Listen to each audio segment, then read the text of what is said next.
പാവപ്പെട്ടവരുടെ കൂടെയാണ്, മിസ്കീന്മാരുടെ കൂടെയായിരുന്നു ഹബീബ്. ഒരിക്കൽ നബി തങ്ങൾ പറഞ്ഞതാ, മദീനയുടെ പരിസരത്തുള്ള എല്ലാ മിസ്കീന്മാരെയും എൻ്റെ അടുത്തേക്ക് കൊണ്ടുവരൂ, പാവപ്പെട്ട ആളുകളെ മുഴുവൻ കൊണ്ടുവരുന്നു പറഞ്ഞു. മിസ്കീന്മാർ മുഴുവൻ വന്നു. തങ്ങൾ പറഞ്ഞു, ഇന്നമാ തുർസഖൂന ബിദുഅഫായിക്കും, ഈ പാവപ്പെട്ട മനുഷ്യർ കാരണമാണ് ഈ നാട്ടിൽ അല്ലാഹു നിഅമത്ത് തരുന്നത്. നിങ്ങളുടെ വീടുകളിൽ ഭക്ഷണം പാകം ചെയ്യാൻ കഴിയുന്നത് ഇവിടെയുള്ള പാവപ്പെട്ടവരുടെ മനസ്സിന്റെ ശുദ്ധത കൊണ്ടാണ്, അവരുടെ ഈമാനിന്റെ തെളിച്ചം കൊണ്ടാണ്. അതുകൊണ്ട് ഞാൻ ഇവരോടൊപ്പമാണ്, എനിക്കവരെ ഇഷ്ടമാണ്. അല്ലാഹുമ്മ ഇന്നി ഹബ്ബിബി ഇലയ്യ ഹുബ്ബൽ മസാകീൻ, മിസ്കീന്മാരോടുള്ള സ്നേഹം എൻ്റെ ഹൃദയത്തിന് ഇഷ്ടമാക്കണമേ എന്ന് ദുആ ചെയ്ത നേതാവാണ് അഷ്റഫുൽ ഖൽഖ് റസൂലുള്ളാഹി സ്വല്ലല്ലാഹു അലൈഹി വസല്ലം. അത് നമ്മുടെ മാതൃകയാണ്.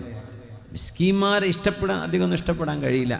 മനുഷ്യ പ്രകൃതം വെച്ച് നോക്കുമ്പോൾ അതേ കാറ്റഗറി ആകുമ്പോൾ അത് ഇച്ചിരി കാറ്റഗറി മാറിക്കഴിഞ്ഞാൽ പിന്നെ ആളുകളൊന്നും കണ്ണ് കാണാത്ത പോലെയാവും.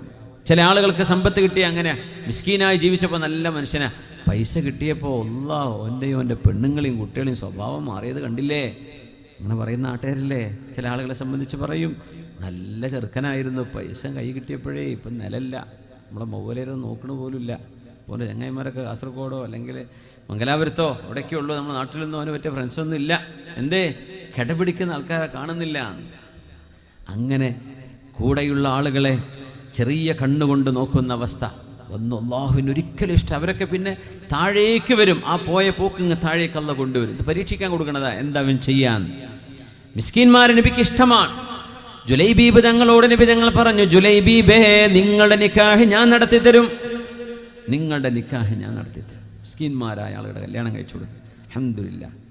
വിവാഹ പരിപാടികളൊക്കെ നമ്മുടെ നാട്ടിലൊക്കെ പലയിടത്തും നടത്താറുണ്ട്. അൽഹംദുലില്ലാ.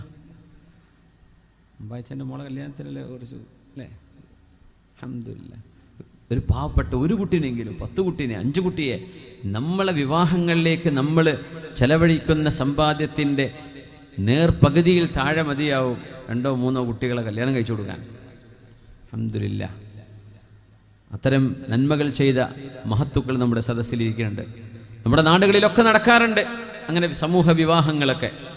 നിയ്യത്ത് നന്നാവണേ, പൊങ്ങച്ചത്തിന് വേണ്ടി ചെയ്യരുത്. ഫോട്ടോ ഒക്കെ വരും പത്രത്തിലൊക്കെ, വാട്സപ്പിലും വരും, സ്റ്റാറ്റസും ഫേസ്ബുക്കിലൊക്കെ വരും. നാളെ പരലോകത്തേക്ക് ഉണ്ടാവില്ല, അതുണ്ടാവുക. നിയ്യത്ത് അതാണെങ്കിൽ കല്യാണമൊക്കെ ജോറായിട്ട് നടക്കും, ഭയങ്കര സംഭവം എന്നൊക്കെ പറയും. ആയിക്കോട്ടെ, ഉള്ളത് ക്വാളിറ്റി മതി. നമ്മൾ ഈ ഒരു സദസ്സിൽ ഒരു 10 ആൾ ഇരുന്നാൽ തന്നെ